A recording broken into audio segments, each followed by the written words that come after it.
अस्सलामु अलैकुम वरहमतुल्लाहि वबरकातुहू। इस वक्त हम मौजूद हैं अन-नदवा लाइब्रेरी में, जो कि इस्लामाबाद मरी रोड में वाक़ एक अज़ीमुश्शान लाइब्रेरी है।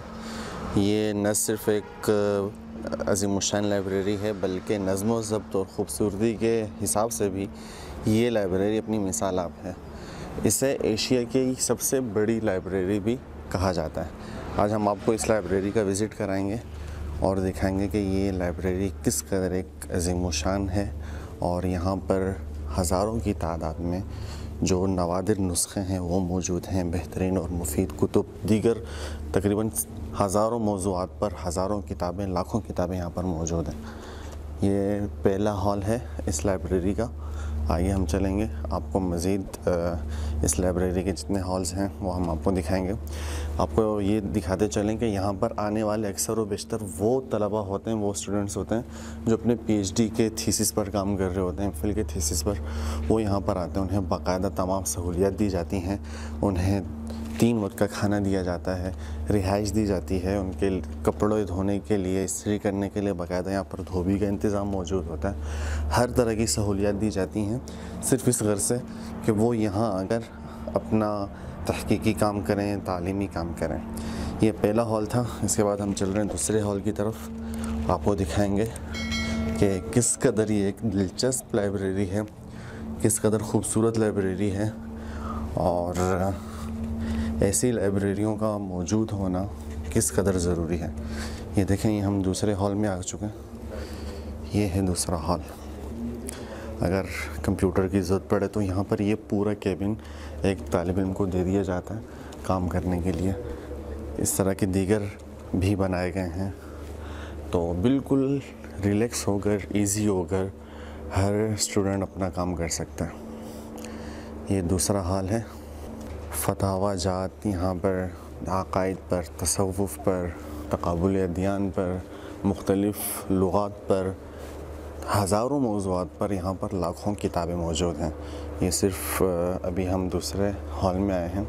हॉल भी किस कदर बड़ा है ये आप देख सकते हैं। इस जैसे और भी कई हॉल हैं जहाँ हम अभी चलेंगे और आपको दिखाएंगे इंशाअल्लाह। जी, 2 हॉल आपको दिखाए और इस वक्त हम तीसरे हॉल की तरफ आए हैं। सामने जो नज़र आ रहा है, यहाँ पर रिहाइश दी जाती है। बहुत बेहतरीन किस्म की और सहूलियात से आरास्ता रिहाइश दी जाती है। जो मुताले की गर्ज से यहाँ पर आते हैं, तहकीकी काम करने के लिए आते हैं। ये एक तीसरा हॉल है, रूमी हॉल इसका नाम दिया गया है। यहाँ चलेंगे, यहाँ देखेंगे कि यहाँ क्या।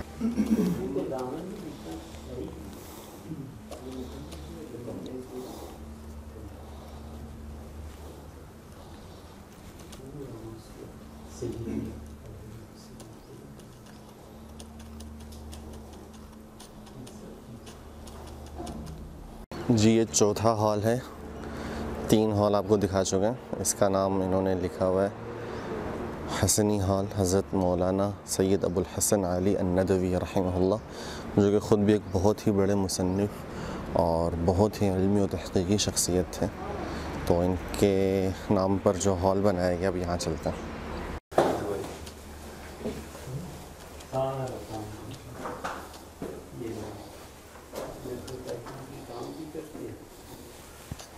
किताबें आती हैं, ये लिखती हैं, किताब शोरे से है और यहीं से भी ये लोग से कंप्यूटराइज बाइंडिंग वगैरह से। अस्सलाम वालेकुम जी, हम इस वक्त मौजूद हैं मरी की हदूद में जो नदवा अकेडमी है मुफ्ती सईद ख़ान साहब की। वहाँ पे इस जो लाइब्रेरी है उसके कई हिस्से हैं। ये जो हिस्सा है, यहाँ पे जो मुत्तहिदा हिंदुस्तान के दौर के जो पुरानी चीज़ें थी वो काफ़ी सारी तादाद में यहाँ देखने को मिली। मसलन ये मेरे हाथ में तफसीर बयानुल कुरान वो है जो हज़रत अशरफ अली थानवी रहमतुल्लाह, जिन्हें हकीमुल उम्मत कहा जाता है, उनके हाथ का ये लिखा हुआ नुस्खा है, जो असली मुसव्वदा जो उन्होंने लिखा था जब वो ये तरतीब दे रहे थे जो तफसीर थी बयानुल कुरान। तो ये मुफ्ती सईद ख़ान साहब बता रहे थे कि हम ये मुल्तान से इदारा तालीफ़ात अशरफिया के जो इसहाक़ साहब हैं उनसे ये लेके आए थे और फिर बाद में उन्होंने इसको इसी तरह उनके हाथ की लिखाई के साथ भी छापी है। इसके अलावा बहुत सारी चीज़ें आपको दिखाने के लिए यहाँ पे मसलन ये अल हिलाल पड़ा हुआ है। ये मौलाना अबुल कलाम आज़ाद जो रिसाला निकाला करते थे, अल हिलाल, ये वो है। और इसका अगर मैं खोल के दिखाऊँ तो ये जी 1914 तारीख़ शात जनवरी 7 14 1914, जिसकी सालाना फ़ीस जो है वो 8 रुपये होती थी पूरे सालाना की, और ये शशमाही छपा करता था, यानी साल में 2 दफ़ा, और 4 रुपया इसकी कीमत होती थी एक की। तो ये वो सारे जितने भी हैं मुख्तलिफ़ जिल्दों के अंदर सारे जमा किए हुए हैं। इसकी जो ज़ुबान है वो अगरचे उर्दू है, लेकिन पढ़ने में बहुत बारीक भी है और बहुत दुशवार भी है, काफ़ी मुश्किल पेश आती है पढ़ते हुए। इसके अलावा एक और चीज़ हमें यहाँ पे जो देखने को मिली वो ये रिसाला एक है मुआरिफ, वो भी इसका पूरा रिकॉर्ड इन्होंने यहाँ पे रखा हुआ है। मसलन मैं यहाँ पे आपको दिखाऊं तो ये 1922 का ये रिसाला, ये भी शशमाई था रिसाला, जुलाई 1922 था, दिसंबर 1922।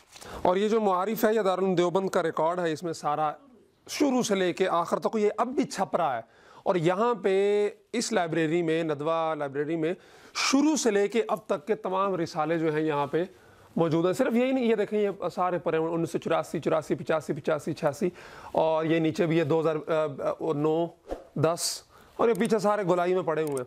इसके अलावा एक और चीज़ यहाँ पे, ये अल बुरहान रिसाला भी काफ़ी पुराना 1950 का नुस्खा पड़ा हुआ है, और ये पीछे 1940 का पड़ा हुआ है। और बता रहे थे ये वो है कि जिसके अंदर जो है वो ये नदवतुल मुसन्निफीन दिल्ली का माहवार रिसाला था, जिसमें जो है वो मुख्तलिफ़ मज़ामीन छपते थे और एक दूसरे के ऊपर तनकीदी नश्तर भी काफ़ी चलाए जाते थे जो मुआसिर मुसन्निफीन होते थे। तो बहरहाल बहुत ही एक देखने की जगह है, या किसी को मुताले का शौकीन है, नायाब किताबें पढ़ने का शौकीन है, उसको यहाँ पे ज़रूर आना चाहिए। अहले ज़ौक़ अहबाब के लिए बेहतरीन पुरफ़िज़ा मकाम पे खूबसूरत जगह है, जहाँ पे खाने पीने, रहाइश, कपड़े धोने, हर चीज़ का बेहतरीन इंतज़ाम मौजूद है।